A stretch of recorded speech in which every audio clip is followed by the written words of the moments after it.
To consider the two different approaches that we heard this morning is one thing. To consider whether either design approach can work in our current globalized context is another.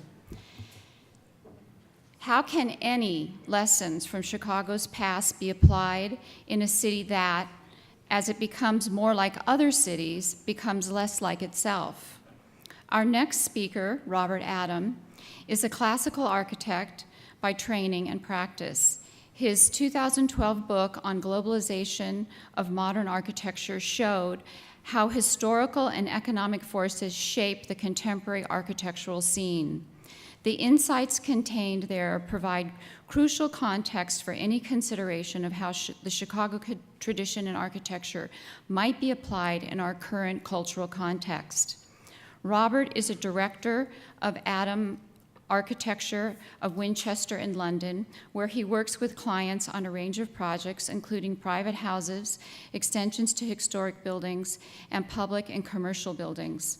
Robert is known internationally for his advocacy of traditional and classical architecture as a pioneer of contextual urban design and as a designer of furniture, as well as being an author and a scholar. Please help me in welcoming him. Hello. Well, I'm the first foreigner to come here and talk about Chicago, so I'm sorry about that. At least I'm the third Robert, so I feel moderately at home. I did actually check with Stuart if his middle name was Robert, but I was most disappointed it wasn't, because we had made a matching set. The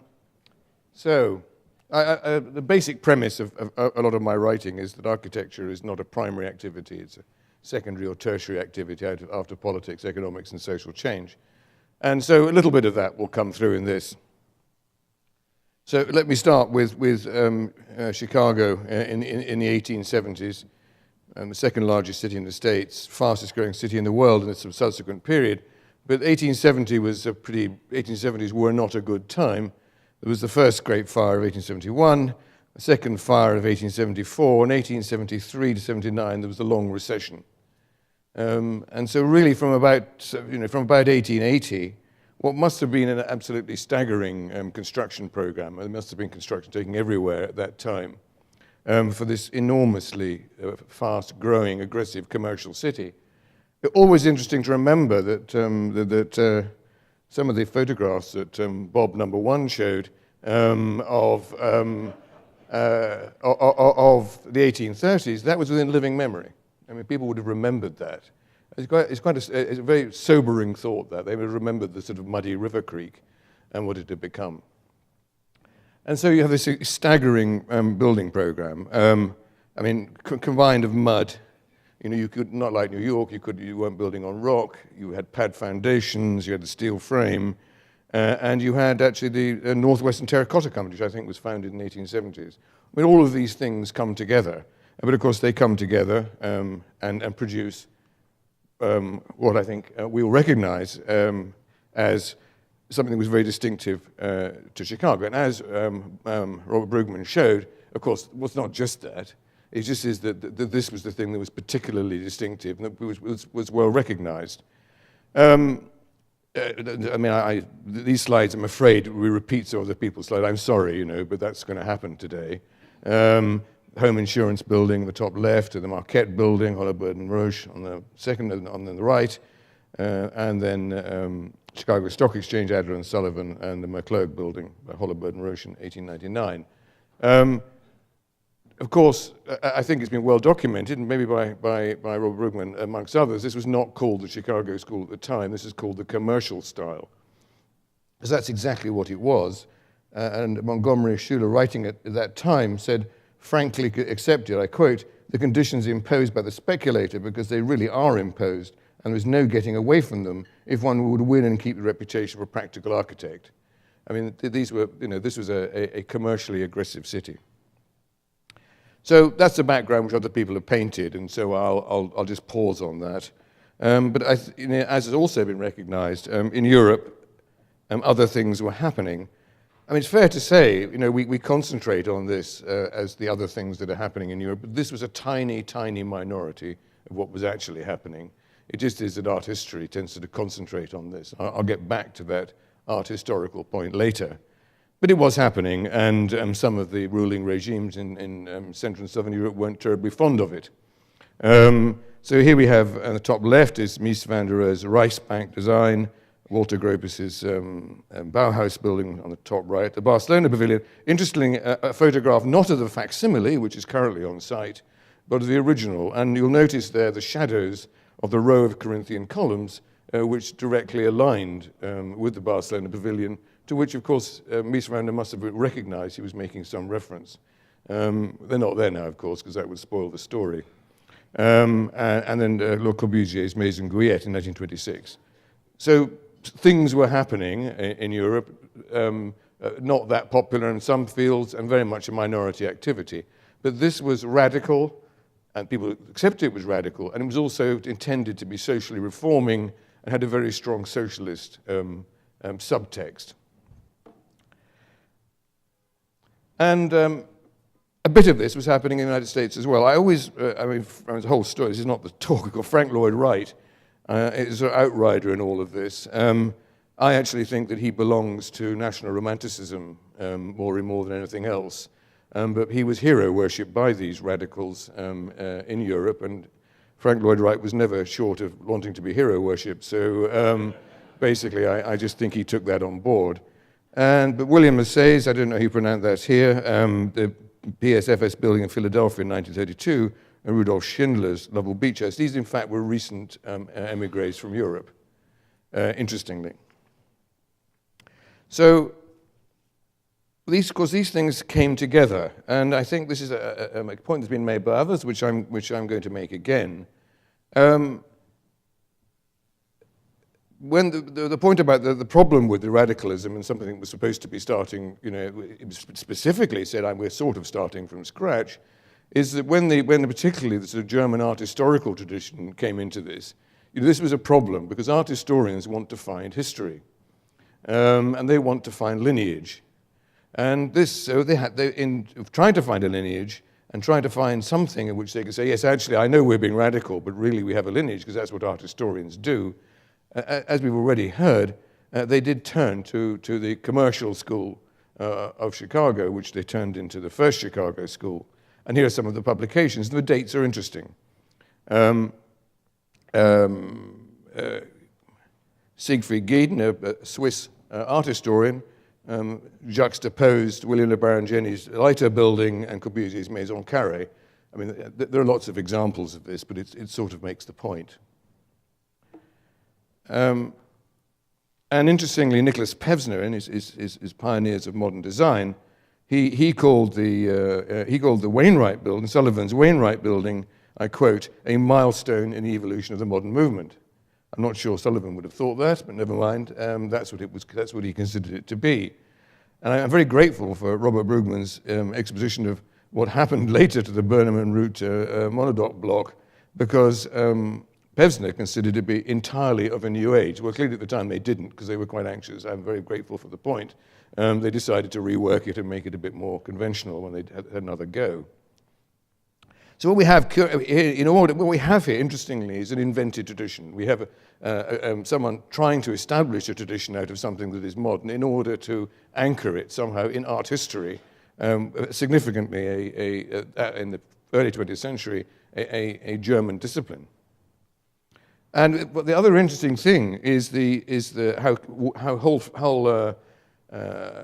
phrases were also kidnapped, and we've heard some of these already. So when the one we haven't heard yet, I don't think, is when Louis Sullivan said, "Form ever follows function." I mean, every sort of sensible commercial architect would say roughly the same thing. But that's turned into be a sort of rallying cry for stripped-down functionalism. And his statement about the damage wrought by the World's Fair will last for half a century, this was not to clear the ground, as we've already heard, for radical modernism. It was to do with Richardsonian Romanesque. And just to highlight the point again, and I'm sorry to have to yet again produce Adolf Loos's famous tower, is of course ornament and crime is regularly quoted, a deeply racist diatribe And it's quite difficult to see the idea that all ornament was absolutely banned in a building like this. So clearly, the interesting thing is one of these ambiguous phrases are taken to invent a tradition for what was a new and radical style. I mean, I'll come back to tradition in a minute. But invention of tradition is quite normal. The only insignificant, important thing about inventing a tradition is that it's convincing. And if people believe it and believe it's convincing, and I'll come back to this, it works. I mean, traditions are about providing cohesion to social groups. And these social groups, in this case, were architects, not anybody else. So that takes us up to, say, roughly the beginning of the Second World War. So I'm now going to go to what happened during and after the Second World War, which I suppose is the core subject I want to address, is what the United States' position was in this. The Great Recession, which actually, the war to some extent lifted America out of that in industrial production, was partly created by American isolationism and the Smoot-Hawley Act. And this was recognized at the time. And so at the end of the Second World War, really the new world order that came into being was largely created by the United States. Europe totally bankrupted and devastated, the British Empire effectively about to collapse, Russia disappearing back and kidnapping Eastern Europe. But really, let's call it the capitalist world, was going to be dominated by the United States. And the United States is very clear about this. The Bretton Woods Agreement in New Hampshire in 1944 set the financial system for the post-war period. It set up, effectively, it created things like the World Bank, although its currency systems actually crashed in the 70s. The United Nations, created in 1945, actually was founded, and the United Nations was actually, the term was thought up by Theodore Roosevelt to describe the Allied powers, and was based on a thing called the Atlantic Charter, which was a statement of what the Allied powers were fighting for. And all the people who drafted the United Nations Charter, although coming from many countries, had attended at least one Anglo-Saxon educational institution at some time in their career. And interestingly, then we have the Declaration of Human Rights. I mean, also, both of these documents, to a significant extent, based on the American Declaration of Independence and American Constitution. We now regard this as a sort of statement of almost religious belief. At the time, it was considerably radical. The idea that an individual had rights over the community to which they belonged, and the community sometimes summarizes the state. Not actually accepted at the time by everybody, including American anthropologists, and certainly not accepted by Saudi Arabia at the time, and still to this day not accepted by Pacific Rim countries in principle. So nonetheless, this was effectively sets the new world order we live today. The United States, again, was very clear about what it was doing. It wanted the world to be more like America, and both for economic and political reasons. This is the American National Exhibition in Russia at the time, which was also had various names as it traveled around Europe. It was called We're Building a Better Life in Germany, and it presented America as a modern and free country, and particularly with modern appliances for the housewife. And this is the famous Nixon-Khrushchev debate, so-called kitchen debate, where Khrushchev, rather put out by this, said, no, our new houses have these kinds of appliances too, which of course is a complete lie. But nonetheless, his nose was considerably put out of joint by this exposition of what a great modern place the United States was. At the same time, as a number of Europeans had come to the United States, and of course in Chicago we're bound to concentrate on Mies van der Rohe, but of course there's Walter Gropius and others. And effectively they had turned to some extent there, actually was intended as a socially reforming architecture into, in some cases, a commercial architecture. Specifically because you were not going to espouse radical socialist ideas in the United States at that time. If you did, actually, you'd end up in front of a committee and never work again. And again, the United States, again, was very clear in, for example, its embassy program. Here we have Walter Gropius's Athens embassy and José Luis Sert's original Iraqi embassy, 1955, 1959. These actually expressed the United States as a home of modernity. As indeed, of course, as the commercial, effectively the commercial system, the free market system, which operated in Western Europe and also operated in the United States and to a greater or lesser degree in South America, it also had its symbolic representations. And of course, its symbolic representations were closely associated with architecture. And I just have here, I've chosen these, and I've very specifically stuck to buildings that have a sort of clear Miesian ancestry. Not all of these buildings did, to be fair, but it just makes the debate easier. But this is SOM, described by Frank Lloyd Wright, who was really rather miffed or rather upset by all these Europeans stealing his fire. He called them the three Brian Mies. And the top one is the Tellus Tower in Montreal. And then there's the Bon Clambert in Brussels in 1961, the Banco de Bogotá in 1958-63, and the Hilton, Istanbul. I mean, Conrad Hilton's interesting, actually, because he regarded building Hilton hotels, and he stated this as a bulwark against communism, because people would go to Hilton hotels and see how wonderful the American way of life was, and they stopped wanting to become communists. Actually, my opinion, it would turn me into a communist, but there you go. And that's just me. But of course, all sorts of indigenous architecture then appeared. This is the Hochhaus, the high house. Lots of buildings in Germany called that. It was Telefunken, 1958-60. And what's interesting about this is what I call, I'm afraid the word hybridize has already come up today, but I'm going to do it again, Hybridize Returns. This is, if you like, a socially reforming idea that started in Europe, was transformed when it went to America, and then was taken back to Europe as a commercial phenomenon. And in fact, a lot of the debates that happen now, particularly in Europe, about modernist architecture, are based on this tension between it being a socially reforming phenomenon, thought to be a socially reforming phenomenon, but actually espoused commercially. And I think that all that dichotomy, and there's a great deal of passion about that debate, actually currently in Britain. I'm unbelievably being called in to defend Zaha Hadid, which in certain circumstances I'm prepared to do, precisely on that basis, because the architects are supposed to be moral arbiters, according to some people. And that dates back to this idea from the 20s. And then what happened after that is that effectively this typology, let's call it modernism, it takes various different forms, but it actually starts to become a global phenomenon. And this was commented on by travelers, from the 1950s onwards, is that actually cities everything was really starting to look the same. And so here we have Hong Kong, bottom left, Dominique Perrault's Hotel Industriel in 1990, and Norman Foster's Citigroup Towers in 1998. I mean, I've deliberately chosen pictures that make the visual aspects of this legacy very, very clear.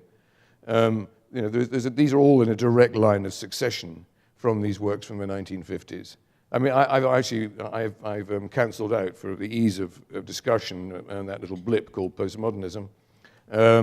But basically, there is an absolute continuity about these. People like Norman Foster were untouched by postmodernism. And so this now becomes a worldwide phenomenon. In particular places like Hong Kong, the symbol of commercial success, of corporate success, is having a glass-walled office block. I mean, it's a pretty dumb thing to do, I have to say, in a moderate climate, but in a tropical climate, it's insane. And because the amount of energy you've got to do to dissipate the heat is quite breathtaking. But nonetheless, that doesn't matter. People, they're not really interested in that. What they want to do is to actually show that they are part of the world corporate elite, and you do it by being in one of these glass-walled office blocks, and we've traced the history of this. So what we now have is a global phenomenon, and this is part of globalization. I mean, I'm not going to go into too much depth of globalization, but clearly it is.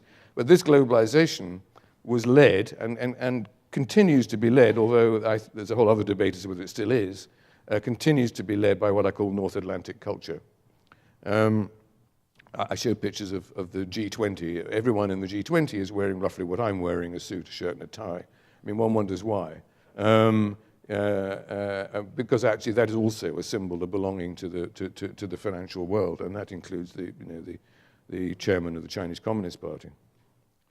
And of course, then this starts to take on sort of odd forms. So that the tower can be kissing, it can be twisted, it can be leaning. It doesn't matter. We're talking about broadly the same thing. It just is that computer graphics and various other things have made these things possible. But we're basically dealing with a similar thing. Or you can have this rather embarrassing allusion to the Twin Towers, except the Dutch architects who were doing it actually said that it wasn't. So it's in South Korea. So it was a lot of press about that at the time. I don't think it probably was. I think they were just stupid. And then, of course, what you get coming out of this is the growth of the star architect. And of course, the star architect probably actually began with Frank Lloyd Wright, but he was a sort of outrider for it. It's Frank Gehry was the origin of the iconic building, and this has then become a worldwide phenomenon. There's Zaha Hadid, there's OMA, and Rem Koolhaas, and the Central Chinese Television headquarters. What do you do about working for a propaganda regime like that? We have a moral obligation. He said, well, there's a public footpath going through it, so obviously it's democratic. Well, good old Rem, you can find a reason for anything, really. And of course, Danny Libeskind, who took more than 10 years to get this building built. In fact, in many respects, he was, he and Frank Gehry operating around about the same time. This has now become a worldwide phenomenon. In a way, with Gehry, its origins were in the United States, but they sort of weren't. And I think the last bit, Robert number 2, has expressed very well that actually this is not about where the people come from. This is about what they do. So effectively, you have a well-commented on fact that cities around the world look much the same. They don't in some respects. People speak different languages in these places, and they spit, and all kinds of different things happen. And they drive on different sides of the road. But nonetheless, for different observers, this phenomenon, the top is Hong Kong, the second one is Toronto, and the bottom one is West Bay Doha. And of course, the next one is Chicago. So the principle is that this sort of very similar city, Chicago has effectively become the world. And of course, the world comes back to Chicago. It's rather like when Hong Kong was handed back to the Chinese, everyone said, it's terrible, Hong Kong is going to become like China. In fact, the rest of China became like Hong Kong. It's a very similar situation. So what do you do? And the other thing you do, of course, is you actually call in, just to reinforce the point. 3 of these have been built. The other one was destroyed by the last recession. Raphael Vignoli and Rem Koolhaas. We've already seen the Rem Koolhaas building, and bits of it are a sort of twisted homage to Mies. He's quite explicit about that. And Renzo Piano. So not just that, but actually you draw in the same star architect phenomenon. Every city's got to have one, or it's not a proper global city. Therefore, it's not going to be a proper global trading city. Cities now compete with one another, and star architecture and iconic buildings are advertising hoardings for this. So, now I'm going to change tack completely. I'm going to talk about the phenomenon. This is another phenomenon of what I call hybridized returns, and I'm going to explain this in a little bit more detail. Here are 2 examples, completely different ones. One is the bar mitzvah, actually a Central European, relatively modest family ceremony for Ashkenazi communities until the large Jewish immigration to the United States, when it became a very big party. It became a very big celebration. And for reformists, the bat mitzvah appeared as well, and so on and so on. It was then taken back to the Ashkenazi communities in Europe and elsewhere, and as the big party. So that's a phenomenon that has traveled, changed, brought back as differently. My favorite one is Bhangra Rock. This just makes me feel young. Who knows what Bhangra Rock is? Well, I do, and I'm going to tell you. It's Punjabi folk music, which was taken to Britain by Punjabi immigrants and turned into a rock music form, and then taken back to the Punjab, where it's staggeringly popular. So it's one of these things. Most rock festivals in Europe, maybe in the States as well, have a Bhangra rock section, and it's actually rather good. And if you like that kind of thing. But it has its architectural parallels as well, and this I'm going to go through real proper classical architectural history now. The classical orders, originally tribal, Doric and Ionic, the Dorian tribe and the Ionian tribe. When the Romans started to take over, one of the things they did was to take as a hostage the future Greek king, Antiochus IV. Of course, as a hostage, he wasn't kept in prison. He was treated rather like an honored person. And when he ascended to the throne, he realized that one wrong word and the Romans would just take over. So what he did was, when he started to rebuild the Temple of Olympian Zeus, he employed a Roman architect. They introduced the Corinthian order, which had a sort of vague Greek origin.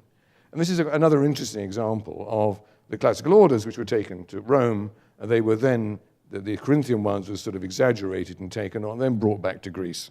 So, I mean, that's broadly speaking the same phenomenon. It's a very common phenomenon.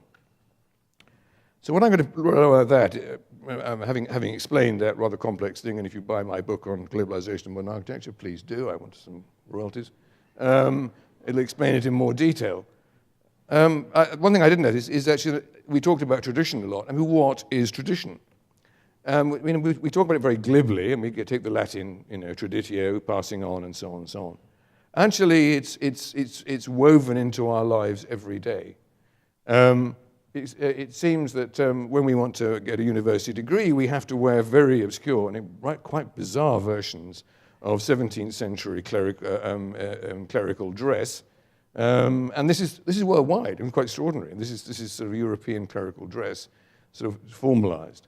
They have it in China too, completely bizarre. But nonetheless, that's the whole idea of being qualified and this being expressed in certain ways is a way of A, forming a community of people, because traditions actually are about that, and B, expressing its authority. Of course, the army is a fantastic repository of traditions. Army is very interesting because technology and tradition are intimately connected. The arms race is technologically savage. But every time they get a new weapon, and they have to have new weapons, a group of people have to go away and think up weird things to do with it called drill. And you can't get a thing with a bayonet on it and a flintlock anymore to put on your shoulder. You've got to have strange things you fling about. So you've actually got to combine technology and tradition at the same time. And it also forges communities. It forges groups of strangers to die for one another in very simple terms. Very successful. And the army uses it quite deliberately. And of course, when we have family ceremonies, we dress up in old-fashioned clothes. This happens throughout the world. One of the interesting things is that language, for immigrant communities, like the United States and Australia, language disappears very quickly, but family ceremonies don't. They survive for an extraordinarily long period of time, as indeed is religion. And science, we were supposed to be that thing which is not traditional. It is, actually. Science passes down methodologies and results. Traditio passes them on historically. It couldn't function if it didn't. So it's woven into our lives in every way. Just to get back to architects again,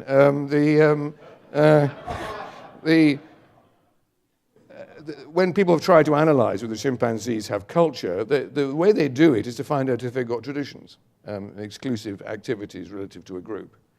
Actually, they're not traditions, they're customs, but never mind, there's a little confusion between those two things, that's another talk.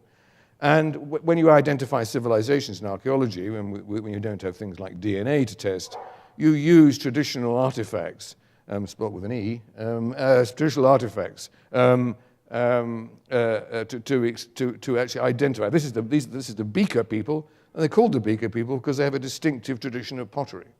And these traditions, which actually are not necessarily even ethnic, these traditions are the way that we define culture. So the relationship between tradition and culture is very clear. In fact, you could say that culture is tradition. I mean, culture has to have a past. It doesn't come from nowhere. And so there are these things. But the point is, it's not history.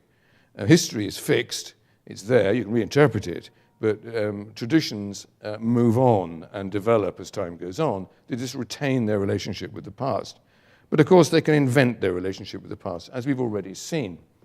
I mean, this is interesting. I mean, it's Thanksgiving in the States.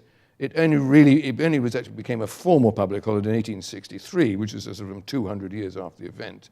There were the people celebrated it, There's a lot of myth about it. You know, did they eat turkeys? We have absolutely no idea. Did they ask Indians in? Probably not. And so on and so on. But none, it doesn't matter. It doesn't matter. Everyone believes it. And actually, it works. And the White House Easter egg roll, I was fascinated to find, it was actually instituted in 1878. I'm not quite sure why. I didn't get to that in my research. But nonetheless, it's still there. You've still got to do it. It means you're a person of the people. And this is not unusual. This is Bastille Day, also 1878, about 100 years after the Bastille was stormed, or Fête Nationale in French.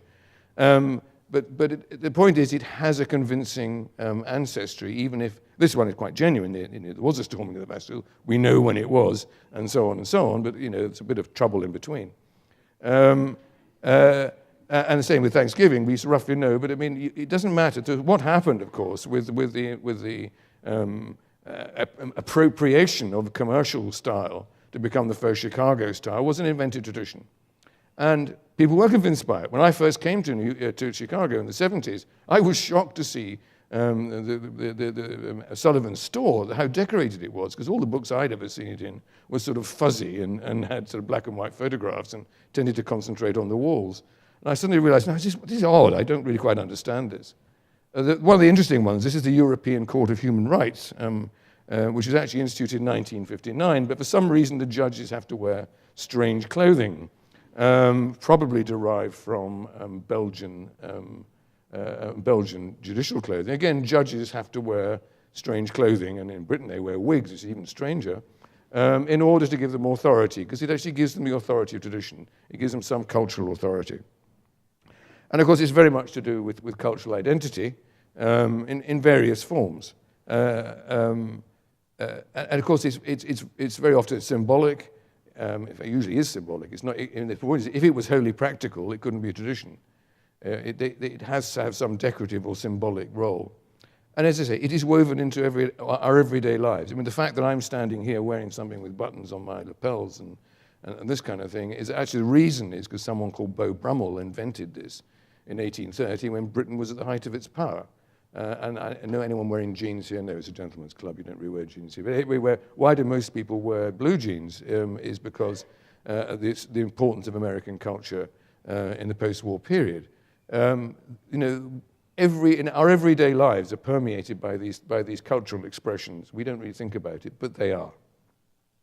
So hopefully that my view is that puts this phenomenon, both the hybridized return, which Chicago is currently experienced, the previous hybridized return, which he was dealing with, and the nature of tradition. So what do you do with tradition? Well, you can make it up again, of course. It's not a problem. And just, again, I find these postcards, I notice a number of speakers have been using, extremely telling. Because these postcards, they're not the grainy black and white photographs that we like with old cars, which are particularly interesting. These are how people wanted to see the buildings at the time. And these are obviously not represented as anything stripped down, as I've already explained. They are sort of Renaissance palazzi on steroids. I mean, that's what I'm absolutely sure when you look at the home insurance building, that was the intention. And that's already been explained by other speakers. So, you know, maybe there is something. And again, I'm going to, how am I doing for time? They haven't flashed any cards at me yet. Does that mean I've got lots and lots of time I can rabbit on, can I? Or I can finish early even. Again, well, we've already seen this. I'm sorry, you know, other people always steal your fire when you speak later. But the sort of Marquette building, I mean, it was loosely called a traditional architect, or some people call me a classical architect, it's very obvious this is a classical building. Everything about it tells you that. And of course, Sullivan's Wainwright building, similarly, you know, a close look at this, I mean, calling this, you know, the most significant milestone in the modern movement, I certainly don't see it that way. But these are the things, I mean, of course, there are lots of good Beaux-Arts buildings here. I mean, the United States is full of fantastic Beaux-Arts buildings. And I haven't dealt with, because it doesn't have time, I haven't dealt with a very important domestic architecture of Chicago, which is of major significance. I've tended to concentrate on this because, you know, I've only got so many things I can say in 45 minutes. But these are probably the two things which Chicago is recognized for uniquely, the thing that made Chicago a unique place. And my premise is that to some extent, Chicago stopped becoming that because it sold what it did so successfully to the world. And as actually a result of that, the world has become more like Chicago, and Chicago has become more like the world. So how do you manage a tradition? A key thing about a tradition also is people have to recognize it. I had a great argument with an argument is quite a pleasant formal debate really, with a leading British modernist. He said, no, I do traditions, he said, but my traditions are hidden. And I said, well, how can they be traditions then? Because that means nobody recognizes them. The point is the traditions is that everyone has to understand, everyone who participates in them has to understand them. And for that reason, they are very often decorative or symbolic or in some way. So if there is to be something that is distinctive about Chicago, it has to be something everyone recognizes that it is. I mean, a few architects might recognize it. Well, that's fine. That's a community of architects, because traditions are about community identity. So, but if you really want everybody to recognize it, it has some, and how you define your community. You know, if you want to get rid of sociologists from forever, the answer is lock them all up in a room and ask them to define community. But, you know, so community is an infinitely extendable and exchangeable term. But whatever your community is, even if it's your bridge club, you all have to recognize what the things are that make you particular. So if your community is the wider Chicago, then the wider Chicago has to recognize this as being something distinct from Chicago, or it's not a tradition in which they participate. And I would suggest that, you know, that there are things one can develop from this kind of vocabulary. The key point about traditions, and I go back to this is not reproducing this. Traditions move on, that's their nature. And also, you know, traditions are not sacred. You know, slavery was a tradition, and female circumcision was a tradition. You don't want to do these things anymore. You know, there are good traditions and bad traditions, but actually the point about them is that their heredity is recognizable. You can actually look back and you can say, well, I understand where this comes from. And you can make it up, as we know that happened. But it has to be convincing. There are cases, if I got time, how much time have I got? There are cases where it doesn't work. And I did find one, actually. Just to prove the point it works, I had to find one that didn't work.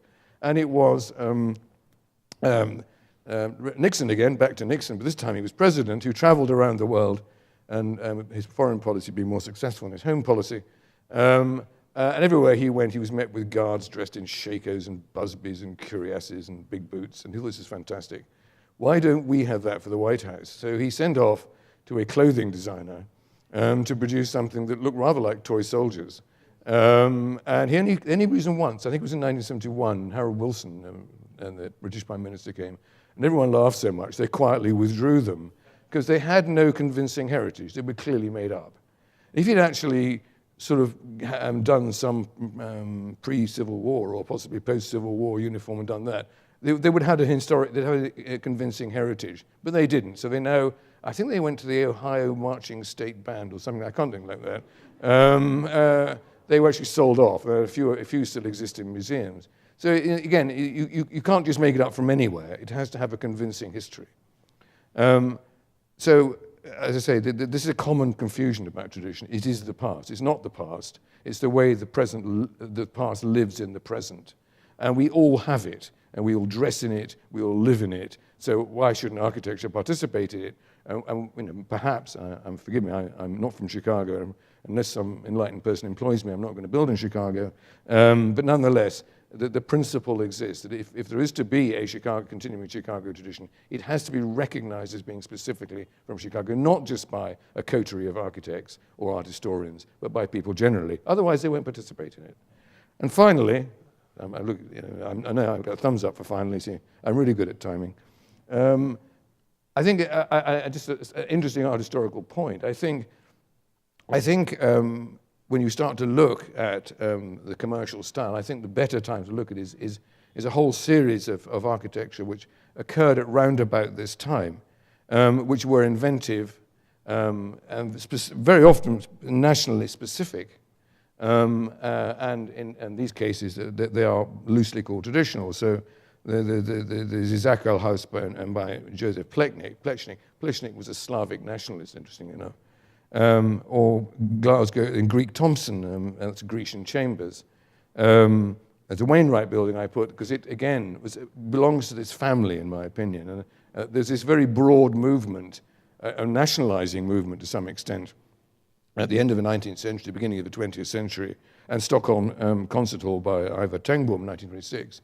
And actually, because I room for more slides on this particular image, I mean, Frank Lloyd Wright's very interesting, because I think he belongs to this too, as indeed do people like Gaudí, who was a Catalan nationalist. I think there's a whole history to be written about this incipient nationalism. What we call in Britain, the United States, the arts and crafts movement, is much more accurately called in continental Europe national romanticism. It was about expressing something that was explicitly national in a new way, and it was sort of hijacked again as being sort of a proto-modernist. I think there's a very specific issue about attempts to evolve particular identities. Oddly enough, in the last great period of globalization, the last great period of globalization was about the 1880s to about 1914, when it all went wrong. Is that in that again that idea that actually national identities under this spread of the global economy could again rise up and be specific. I think these architects belong to this, and I think that I don't know that history has actually been written. But certainly we know that Gaudí was a Catalan nationalist. Catalonia, interesting enough, just voted for independence, and the Spanish won't have it. And I got well, I'll be less than 10 minutes, that's all right. People like Charles Reddy Mackintosh, who were trying to express something specifically Scottish. The arts and crafts movement trying to express something specifically English, and so it goes on. And so I think there's something fruitful there. It would be very interesting to explore it, but this is not standing still. This is not turning us back on technology.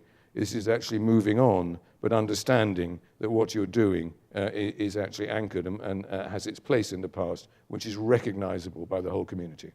So, thank you very much. Well, leave it to an Englishman to weave a mention of the American Thanksgiving into a talk on architectural tradition. I love that. And thank you very much, Robert, for providing and overlaying this essential global perspective and context on this conversation that we're having today. We're going to break now for lunch and be back promptly at 1 o'clock.